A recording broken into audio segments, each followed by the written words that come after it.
Good afternoon, everybody. Before Jay takes some of your questions, I wanted to provide a brief update on our efforts to address the ongoing crisis in Ukraine. Since the Russian intervention, we've been mobilizing the international community to condemn this violation of international law and to support the people and government of Ukraine. This morning, I signed an executive order that authorizes sanctions on individuals and entities responsible for violating the sovereignty and territorial integrity of Ukraine or for stealing the assets of the Ukrainian people. According to my guidance, the State Department has also put in place restrictions on the travel of certain individuals and officials. These decisions continue our efforts to impose a cost on Russia and those responsible for the situation in Crimea. And they also give us the flexibility to adjust our response going forward based on Russia's actions. We took these steps in close coordination with our European allies. I've spoken to several of our closest friends around the world, and I'm pleased that our international unity is on display at this important moment. Already, we've moved together to announce substantial assistance for the government in Kiev, and today in Brussels, our allies took similar steps to impose costs on Russia. I am confident that we are moving forward together, united in our determination to oppose actions that violate international law and to support the government and people of Ukraine. And that includes standing up for the principle of state sovereignty. The proposed referendum on the future of Crimea would violate the Ukrainian Constitution and violate international law. Any discussion about the future of Ukraine must include the legitimate government of Ukraine. In 2014, we are well beyond the days when borders can be redrawn over the heads of democratic leaders.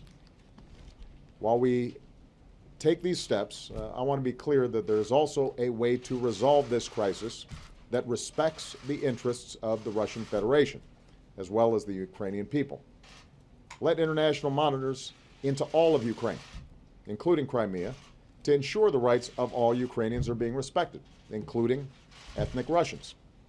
Begin consultations between the government of Russia and Ukraine with the participation of the international community.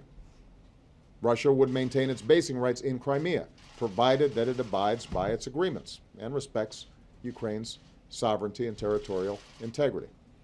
And the world should support the people of Ukraine as they move to elections in May. That's the path of de-escalation. And Secretary Kerry is engaged in discussions with all of the relevant parties, including Russia and Ukraine, to pursue that path. But if this violation of international law continues, the resolve of the United States and our allies and the international community will remain firm.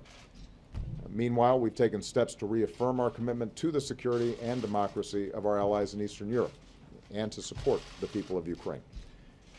One last point. There's been a lot of talk in Congress about these issues.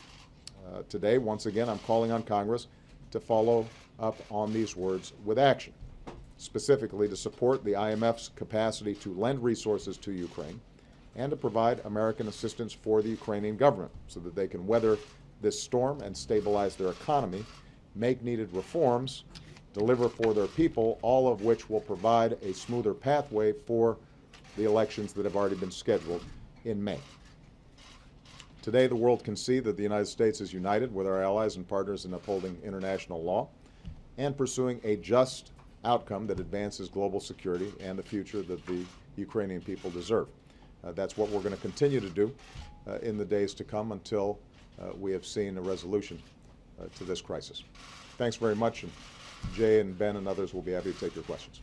Do you think as unstable?